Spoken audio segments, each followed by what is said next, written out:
Bismillah ar-Rahman ar-Rahim. Assalamu alaikum. Sayyid FAROOQ Hassan is back with a new episode of Sky is the Limit. Today I am sitting at a very unique place. Well, this is the National Aerospace Science and Technology Park. A very unique place. A lot of unique work is being done here. And you must be wondering, what am I doing here? Well, I have come here to meet a very distinguished individual. A proud Pakistani female, a proud Pakistani woman who has excelled in her studies, chose engineering, which is rather an unconventional subject for females in Pakistan, and then excelled in it, and now she is working on the drone technology for agro and industrial grade use. Now, Pakistan is an agro-based country, we all know that, and we need to capitalize on our potential and on our assets, and she's doing the right thing. Let's hear the story of Sayyida Rozina Saleha. Assalamu alaikum, Rosina. Walaikum assalam. Thank you very much for giving us time. Thank you for having me. Pleasure. I was reading your profile and I just couldn't resist talking to you and sharing your success journey with our viewers. So, let me before I start, engineering is a very unconventional field for women in Pakistan. We usually have doctors, we have girls go in pharma and other fields, in media also. But engineering, very rarely you find. You need to have a very technical mind for that. So, why did you choose engineering?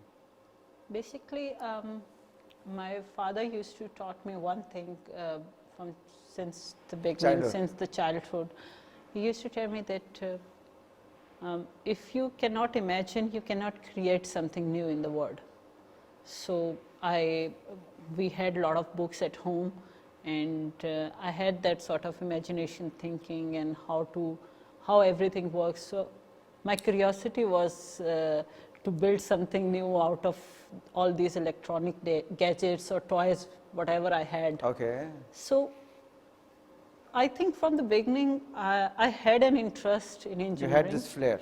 And then because of the right support and encouraging environment, you got the encouragement from your parents from and family. Parents and everything, I think my passion was this, to create something innovative or different, or to stand out, And you ended up doing that, actually, precisely. Alhamdulillah. Alhamdulillah. Okay, so Rosina, where were you born? Let's go back to your childhood.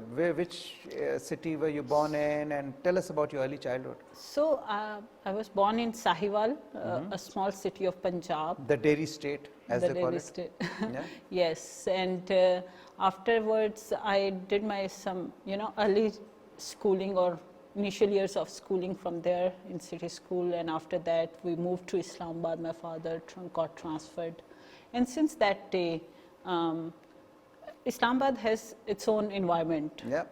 And you get a lot of exposure, you meet people, you interact with them, you get inspired. So at a college stage, I used to meet with Parvez Hudbai or some scientist, and I got inspired, and I thought that this is the right platform. I think I should pursue science as my career, and it was really exciting. I still get passionate about those things at those days. I can see the passion in your eyes. How many siblings? So we are 3. And you are the eldest? Yes, I'm the eldest one. So you were the, like the monitor of the younger 2 siblings. And I was the most naughty one. Oh, really? Okay. That is amazing to know that someone who has excelled in engineering and then is naughty also at the same time. But so tell me about your early childhood. Like, who was the influence? Did your father teach you, or your mother was more close to you? How did you derive your inspiration?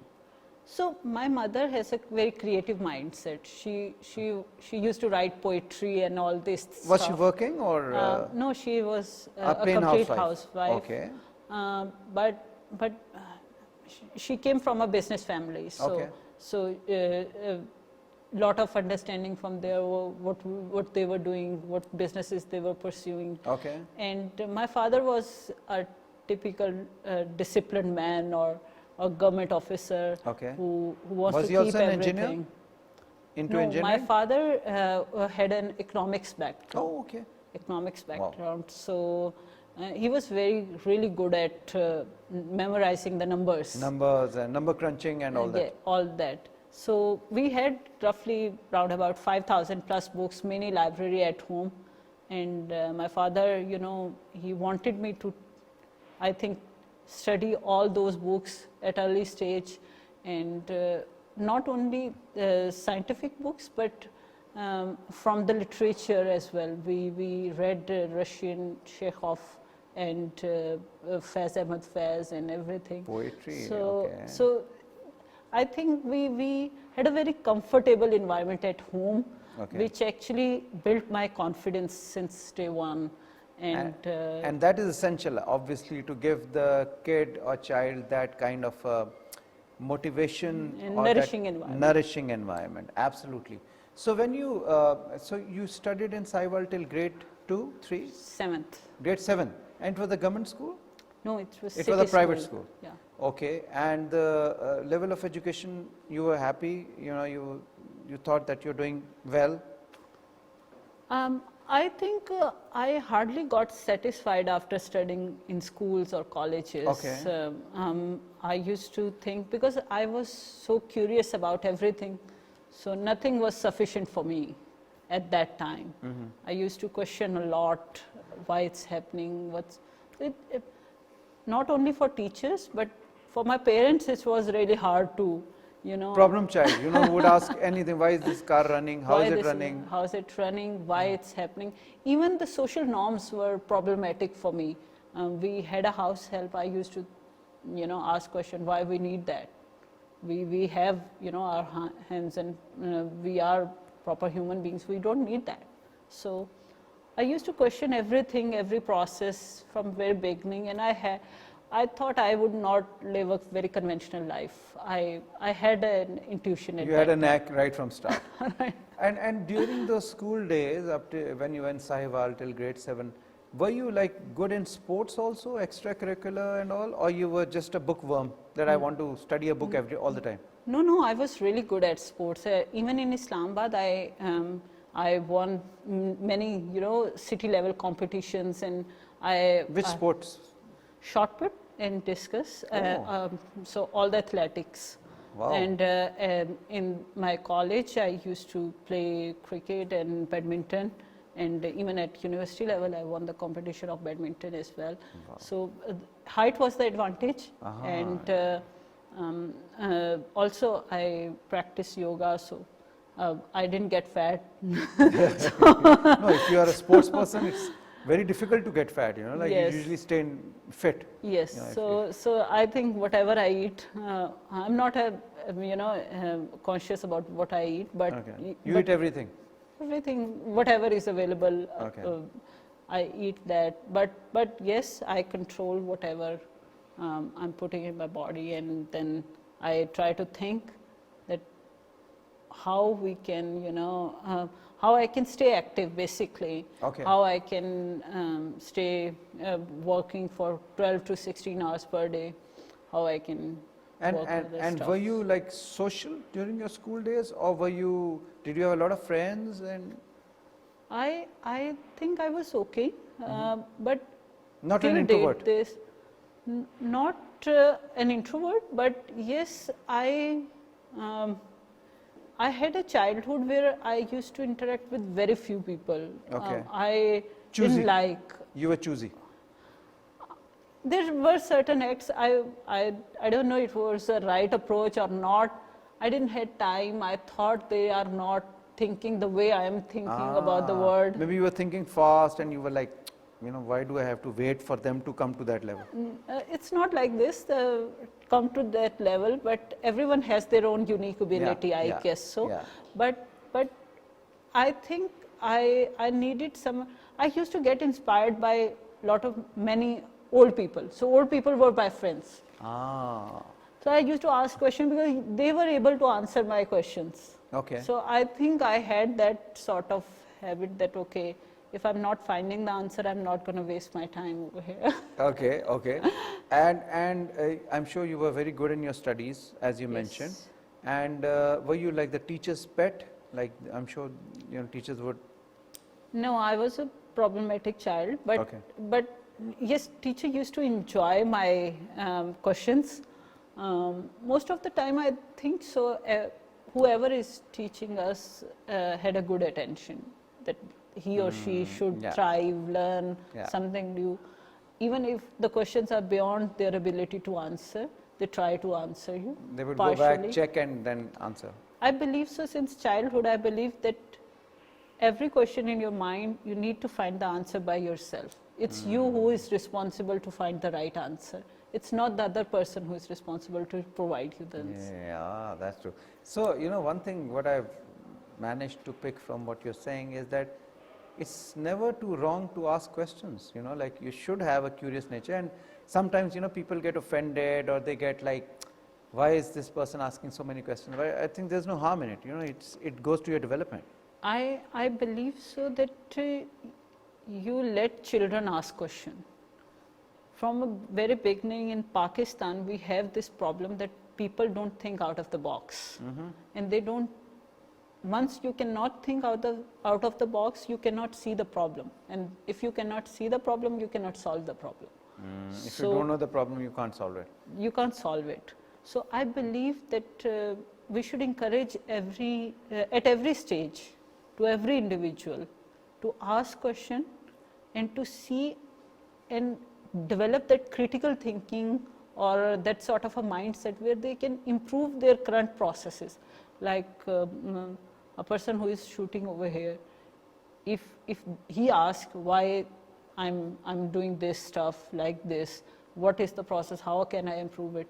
Every day he or she will learn new thing. And then at certain stage they'll be excellent, they'll be best at what they are doing. So I believe so that questioning helps you. Helps you.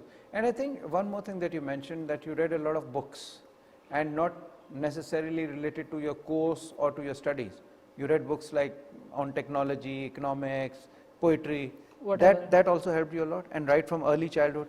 Yes, I think poetry develops a very unique trait in you. It develops you. With the literature, you can imagine. So I have read Iqbal. So when you read all these books, you develop that imaginative mind, and then you start thinking. In Urdu, we say that like this: "Sitaro se aage jahan aur bhi hai." So then, how you can, you know, improve, and then after the imagination, you start thinking about a solution or a problem, how you can sort through current resources.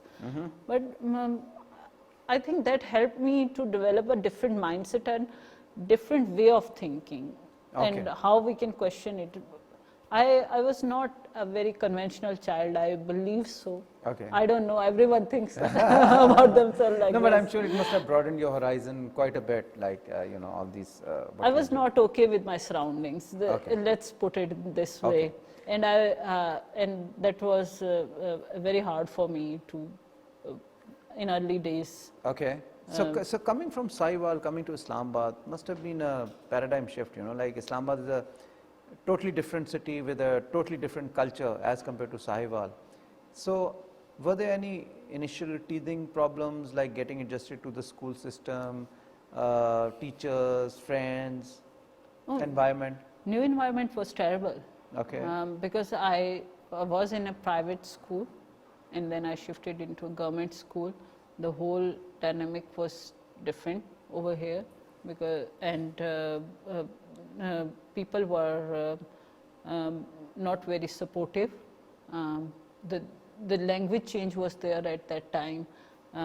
So once you read Urdu, then English, and then there is then they used to, you know, force you to take certain subjects like home economics and something like that.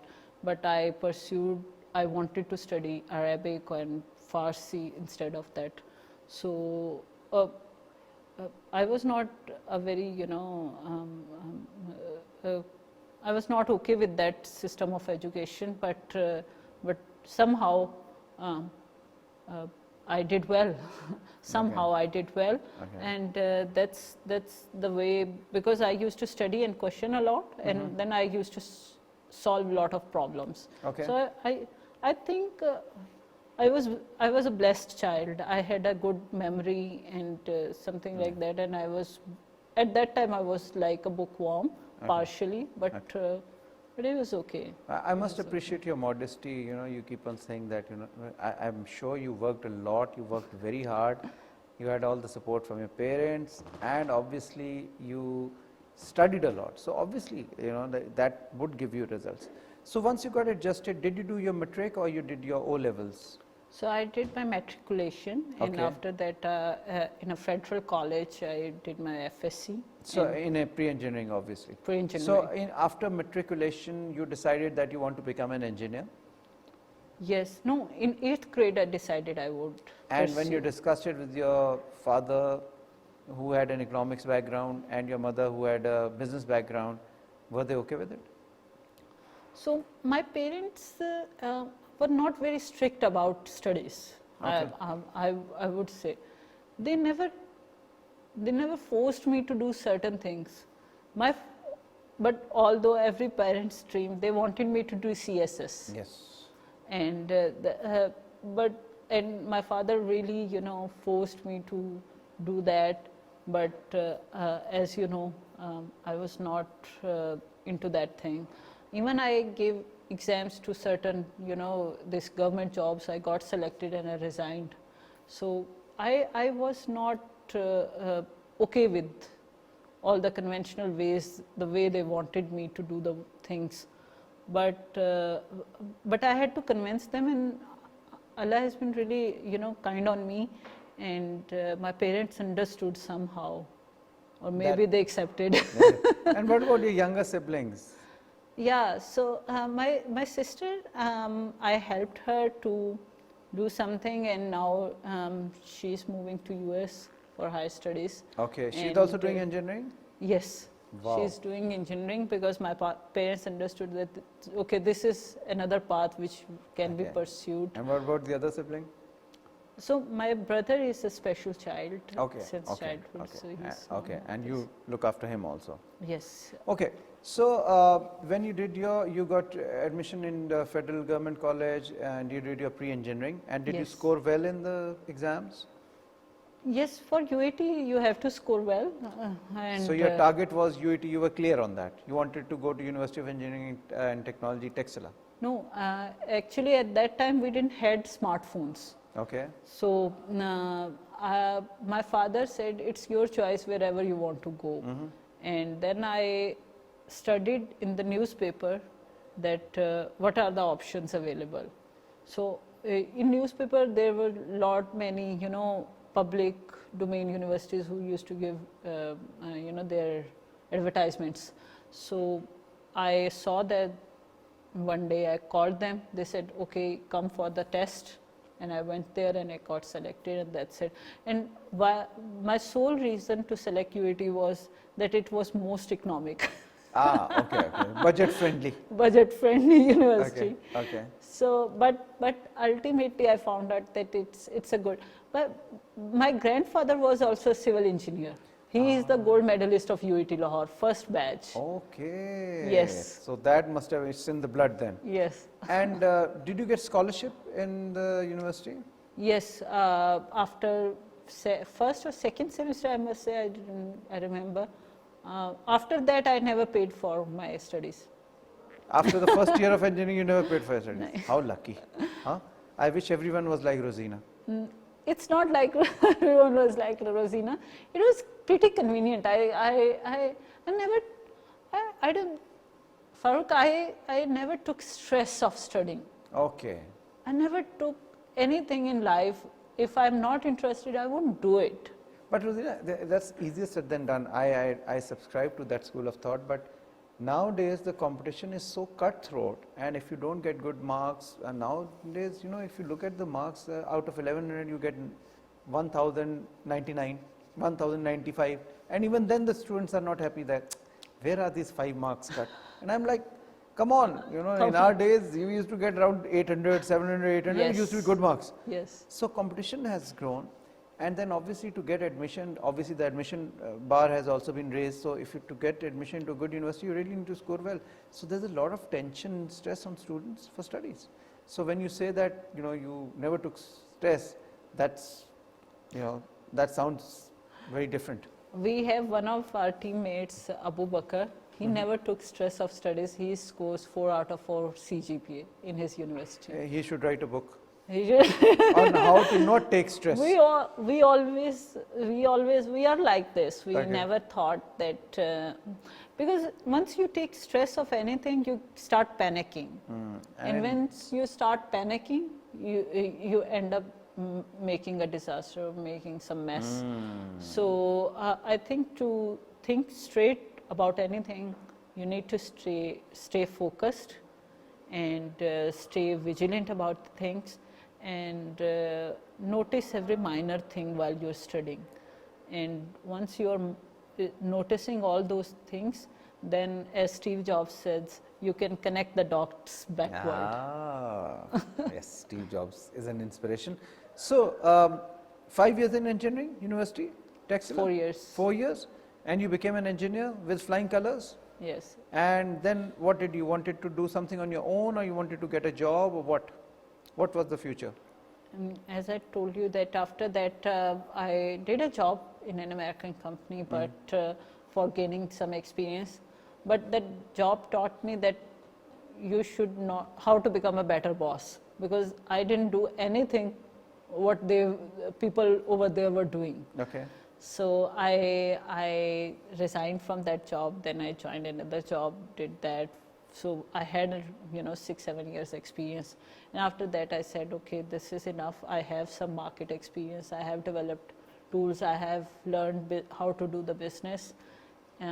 So now it's the right time to start your own venture, and I started that while having a very small income in my bank account, very small saving. I never took money from my father. Wow. I As a never matter of had principle. As a matter of principle, that after, I think last time I took money when I was 16 years old. Wow. So, and after that Allah has been really kind on me, and I choose the right path. I used to manage my financials, and So that economic thing also came in. Okay, so when you started doing the job right after your engineering, you did it for what, 1 year, 2 years? For job, No, after doing your engineering, Yes. you said you joined some American firm. yes, And you for worked- 2 years, and then then you switched resigned. another Okay. job. So I had over 6 years of experience. Work experience in Work different experience firms. in different firms. Okay, and then after that, none of the job was satisfying or gratifying to you. Yeah. Yes. Internally, you didn't feel that happy. Actually, when I had to learn something from the industry, I wanted that, but I was not able to find the right fit for the job. Okay. Maybe I think so, or maybe it was always in my nature not to get satisfied with, Okay. everything. But somehow I managed, and I tried to learn, and whatever I try to do in life, I try to learn that at first place and learn from the best. Wow. And then I have a very good listening ear, which helped me to grow in life. So you wanted to learn from the best, and you need to be empathetic and listen. That is very important. Yes. Very important lessons.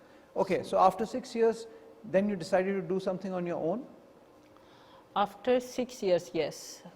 After Okay. 6 years, I got inducted in NIC Islamabad, and I joined a startup team over there. Okay. Actually, so I loved the vibe. It was innovative. Happening. It was happening. Exciting. You get to meet a lot of people, and then you used to meet a lot of industry leaders. So I met Usher over there, the CEO of FireEye, the company which actually grew in US, and it was part of NASDAQ as well. So I met with Usher, and Usher actually, I asked him one thing. I said, do you think I should start business? And he said, do you have a will to start a business? I said, I think I can start something of my own. And he said, then go for it. Don't wait. And that day I decided that, okay, I'm going to do it. I'm going to do my own. Right. And that was the basis for Kalam 4 Solutions. Yes. Right? Yes. Okay. So we're going to come to that firm of yours and how it is helping to revolutionize the agro techniques being used historically by the farmers in Pakistan, and how it's going to improvise or enhance their livelihood. But before that, we need to take a short break. Thank you. Here's a very, very interesting conversation with Sayyida Rosina. Welcome back to Sky's the Limit. This is Sayyid FAROOQ Hasan, and I'm in conversation with Sayyida Rozina Saleha.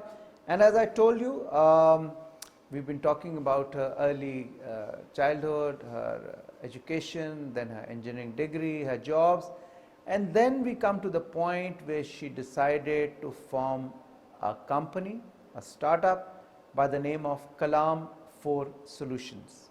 Now, how did that come about, Rozina? How did you decide to break the shackles of doing a job and being your own boss? So, I used to get fascinated by all Air Force pilots, and during all these things, after seeing all the jets and everything which flies, so and I used to see a lot of TEDx talks and NASA videos and everything. So I thought, how can I make this thing in Pakistan, and how it can help the masses, how it can have a bigger impact. I didn't have that sort of a funding, right? The unlimited, supply of funds is required because it's an expensive field, the aviation. So what minor or what small, from where you can start? And back in 2020, Pakistan got hit by locust. And I was... Besides COVID. Yes, besides COVID, we had locust. And I saw the news that NDMA lost its aircraft in Sindh. Yeah. And Khushab was covered, Khushab or Nurpur Thal area was covered by locust, and farmers were, every day they were losing their crop. They come in herds and Yes. they just eat up all the crop. They eat all the crop within minutes, or they don't leave anything green on the ground, right?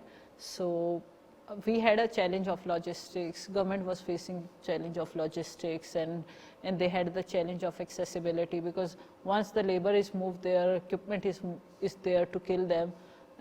It used to fly, and change its By the location. time you would reach, so you were chasing. So by the time accessibility was the major challenge for them. So I thought, okay, drones can be inborn within 10 minutes. I'm trying to do and build a drone. It's a direct use case. Let's pitch it to someone. So I pitched to government of Punjab, and they liked it. They said, okay, fine, we'll give you an area. They gave me Khushab, Nurpur Thil area. I met with the district government, and with the support of that, we killed thousands of locusts. I was on ground. It was Ramzan, so I was having a very tough time, but I thoroughly enjoyed, because farmers were extremely happy after seeing that their crop is being saved. And yeah, because in front of their eyes, within 2 minutes, like the whole effort, pain, blood, just gone like that. Gone like that. Yeah. And it was really effective. And at that time, Chief Minister of Punjab wrote a letter for us, and we were instrumental, and we felt blessed. And I thought, okay, this is it. This is something which I want to do. So it was an idea that you thought it was unique. So you built that drone, and how does it actually work? Like, what's the technology? Like, so it's a drone which carries what? So it's a drone. Drone can carry payload from 10 kg to 30 kg. Okay. these are battery operated drones. Okay. So some of them you can see these Yeah. are the small drones, but there are larger drones for the agriculture purpose as well. Drones can be used for crop health analytics, where they can assess that, okay, 100-acre land, if there is 100-acre land, only 10-acre land is damaged, right? And after that, drones can be used for the pesticide spraying, and they can be used for the biofertilizers and nutrient spread, and they can ensure the enhancement of yield by 30%. Okay. Yes, so they are very effective. And we are now live, alhamdulillah, in 10 plus cities of Pakistan. And we are actually offering our services and also selling those drones to bigger farmers. And this is an indigenous product? Yes. We all of have, it? So the structural part of the drone we are manufacturing in Pakistan. Very nice. And the control part and its customization is being done by my wonderful team. And the whole electronics, because we don't want to reinvent the wheel, enough miniaturization in electronics is already being done, so we import that. So you get it from China? From Taiwan, from US, from China. Different markets. Different sources. And is it an expensive technology? So it's very affordable from the service point of view. My aim was to make it affordable for 2 acre, for every farmer. From 2 acres to thousands of acres, anyone can afford it. And a farmer who has 2 to 5 acre land can avail our services, and it's very much affordable and accessible, because we are offering it from 800 to 1200 per acre. It's equivalent to labor cost, basically, you can say. Without the labor? Without the labor. It's fully autonomous, and it's 40x more efficient. Okay. So a person can cover 1.5 acre, and also he destroys his health, and this can do 30 to 40 to 70 acres even per day, and without damaging anyone's health. And it's made to withstand the climate factors, climatic and other factors? So it can resist certain conditions, wind conditions or something like that, and temperatures and everything. But yes, in our Pakistani local environment, this technology is working very fine.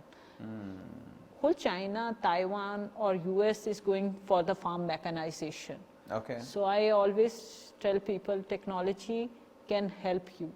It wouldn't replace you, it would help you. So a person who is inhaling while doing the spray, and the spraying is, or the fertilizer spreading is not uniformed, and the farmer is also compromising on the yield of the crop.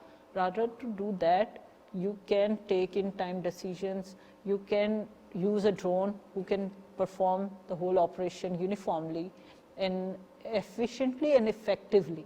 So, and at the end, how you are uplifting the lowest tier of the society. Yes. Because if one person was earning, let's suppose 1 lakh per crop, now that farmer can earn 130,000. Yeah, it would improve. Think like this. They can afford the college fees of their girl. Yeah. They can use those funds for some other purposes as well, to improve their lifestyle or something like that. Yes. So I always tell people that the technology should help every tier of the society, not for the top tier where you are getting benefited maximally. So that was the goal. And how does it operate? Like you send your team who operates this drone and all, or you teach the farmers or the user how to use it? So our teams are being deployed locally. Okay. So every city have 2 persons. They have a small franchise. Anyone can, book through a system, or can directly go to them and ask them to do the service on certain day. Okay. Okay.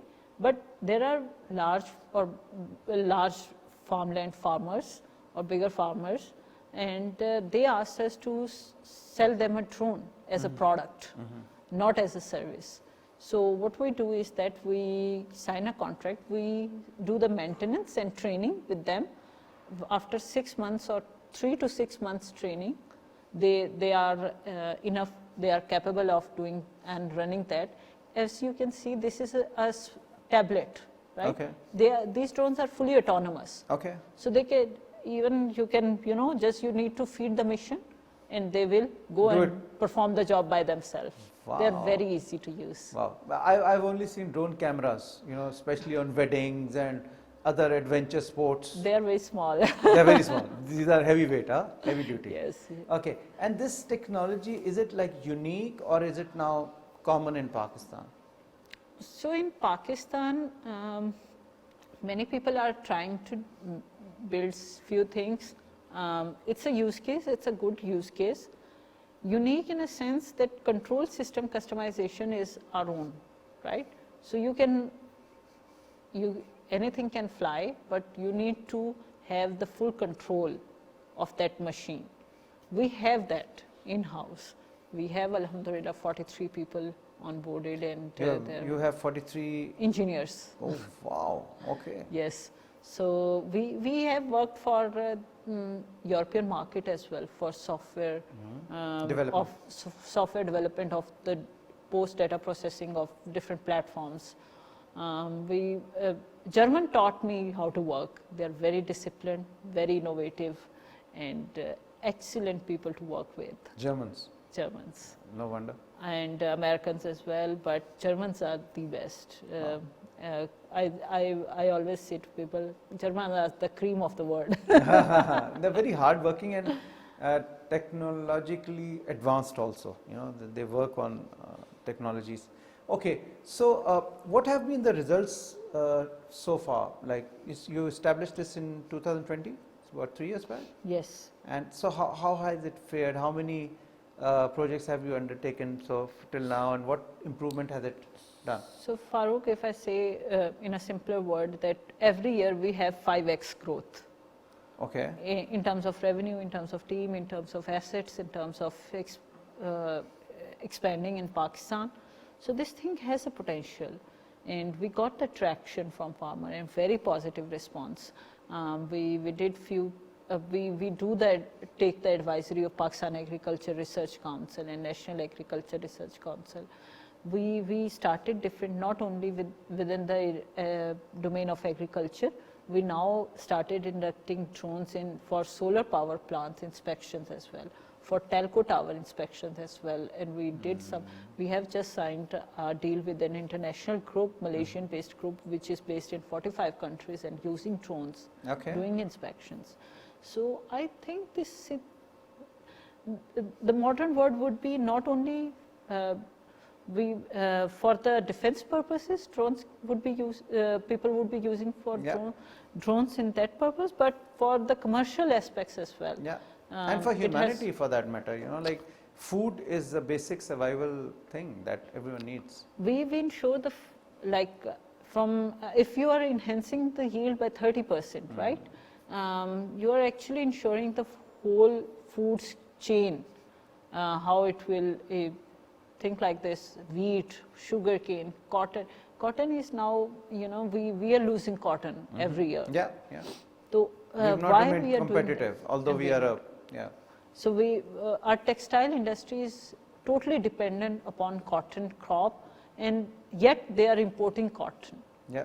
So think like this, that if a farmer can grow a good cotton within Pakistan, with the support of government and while adopting the technological solutions, magic can happen.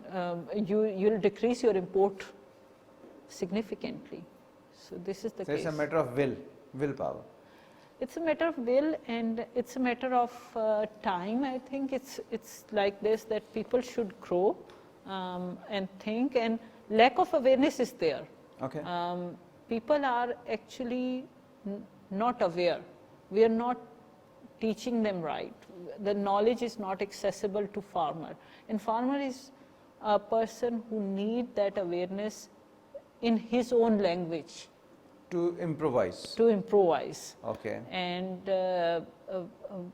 it's very fascinating to talk about these things in AC rooms, but yeah, I know you have to be in the field. You have to be with the farmer. Be in the field. So, did you have a lot of interaction? Did you go on the ground?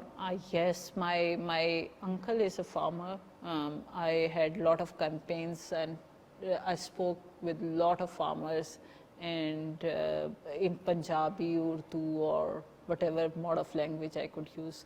I did operation recently in KPK in 6 cities for one corporate clients, and we had a lot of interactions.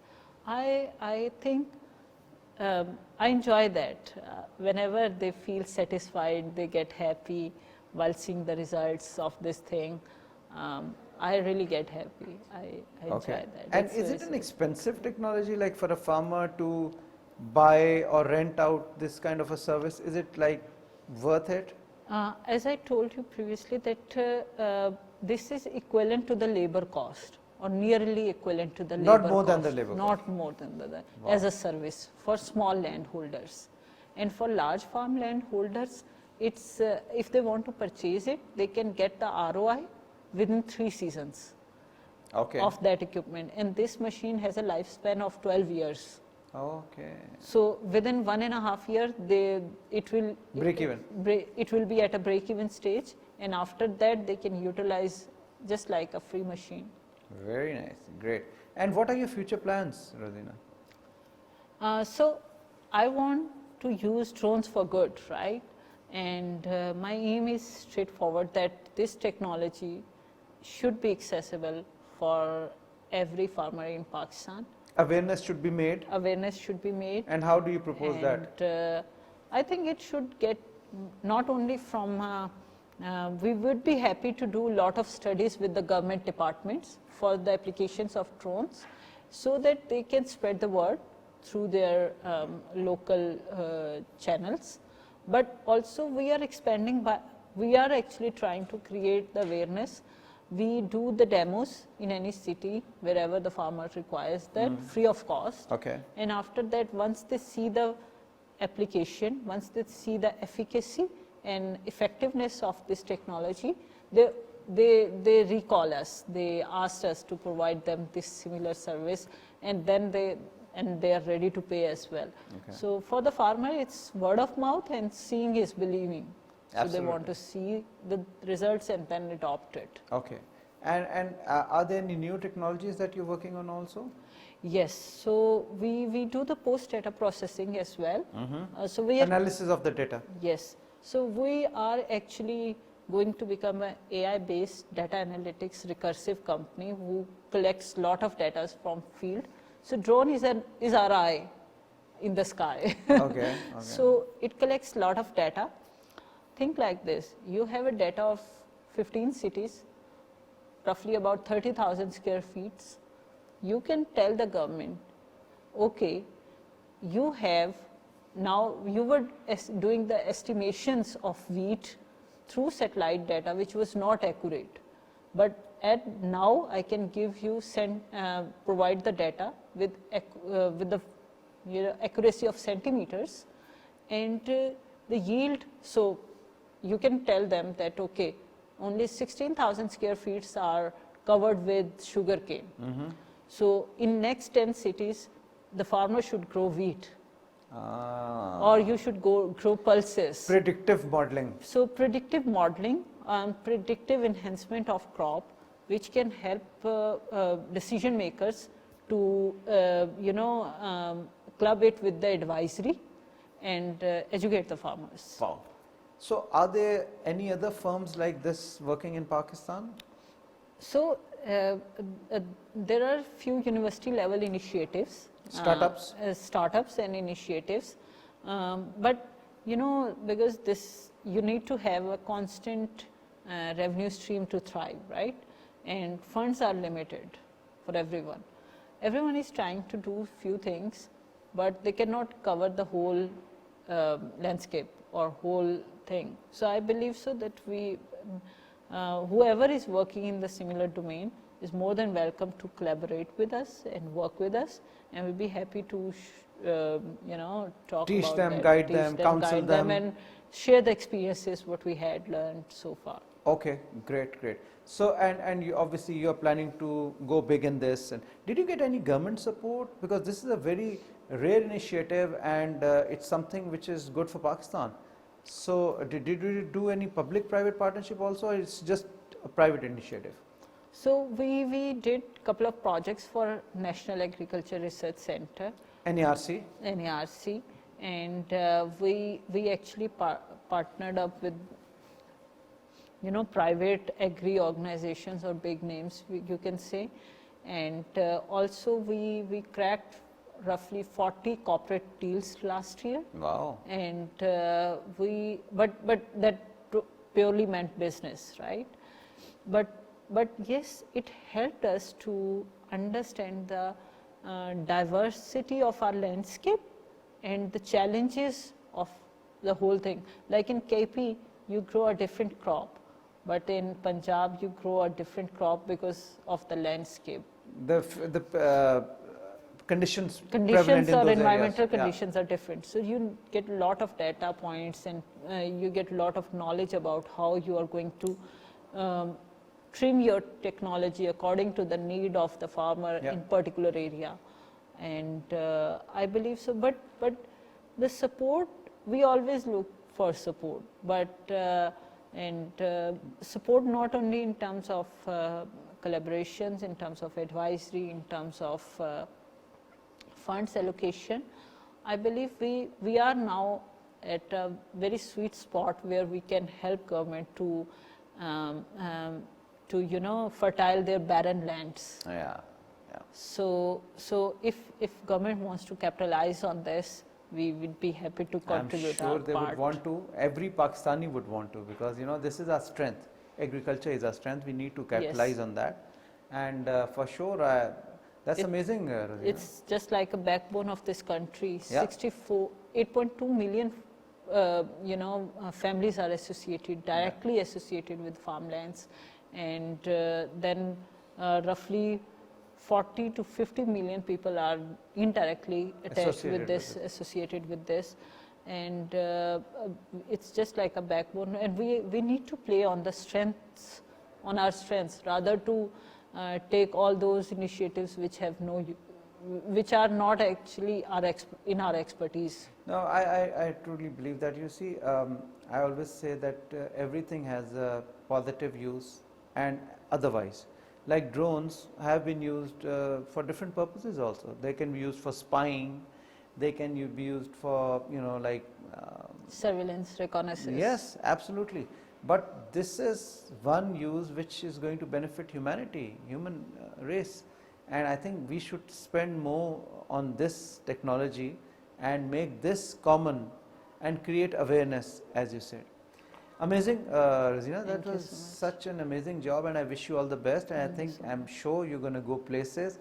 Keep doing this great work. But before we sign off, I'd like you to share one, you know, you mentioned to me that you know, there was one inspiration which always kept you going, and that was your younger brother, you know.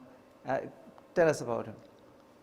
So my brother had cerebral palsy since childhood, and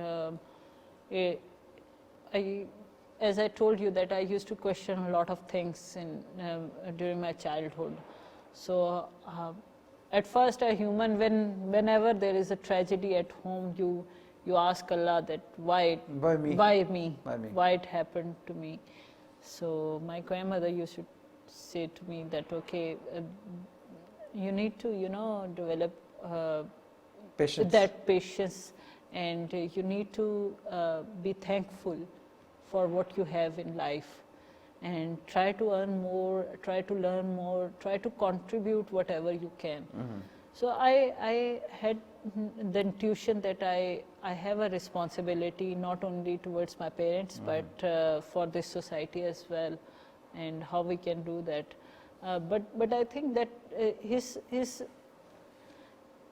the way he was actually helped me that, okay, I'm the most lucky one. I can walk, talk, think, and this is a very precious asset. Yes, this is a very precious asset, and I should use it for the benefit of humanity. Wow. Before we close, any message for the youth of Pakistan, especially the girls, females who would be seeing you right now? I think it's every time there's nothing is impossible, and I think you need to develop a habit of learn, unlearn, and relearn.